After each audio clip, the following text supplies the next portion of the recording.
अकबर बीरबल की कहानियाँ। एक दिन अकबर बादशाह के दरबार में एक व्यक्ति नौकरी मांगने के लिए अर्जी लेकर आया।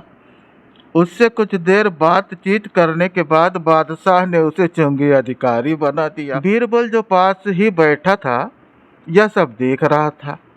उस आदमी के जाने के बाद वह बोला, यह आदमी जरूरत से ज्यादा चालाक जान पड़ता है, बेईमानी किए बिना नहीं रहेगा।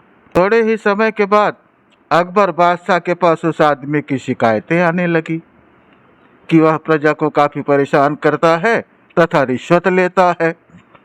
अकबर बादशाह ने उस आदमी का तबादला एक ऐसी जगह करने की सोची जहां उसे किसी भी प्रकार की बेईमानी का मौका न मिले।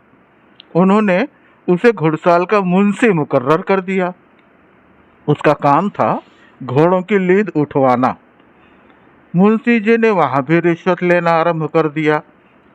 मुंशी जी सईसों से कहने लगे कि तुम घोड़ों को दाना कम खिलाते हो, इसलिए मुझे लीद तौलने के लिए भेजा गया है। यदि तुम्हारी लीद तौल में कम बैठी तो अकबर बादशाह से शिकायत कर दूंगा। इस प्रकार मुंशी जी प्रत्येक घोड़े के हिसाब से 1 रुपया लेने लगे।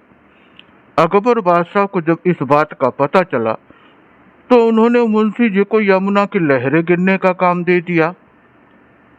वहां कोई रिश्वत व बेईमानी का मौका ही नहीं था, लेकिन मुंशी जी ने वहां भी अपनी अकल के घोड़े दौड़ा दिए।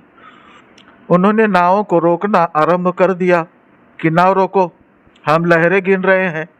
अतः नावों को 2-3 दिन रुकना पड़ता था। नाव वाले बेचारे तंग आ गए। उन्होंने मुंशी जी को 10 रुपए देना आरंभ कर दिया। अकबर बादशाह को जब इस बात का पता लगा तो उन्होंने लिखकर आज्ञा दी, नाव को रोको मत, जाने दो। उस मुंशी ने उस लिखित में थोड़ा सुधार करके टंगवा दिया, नाव को रोको मत, जाने दो, और वसूली करने लगे।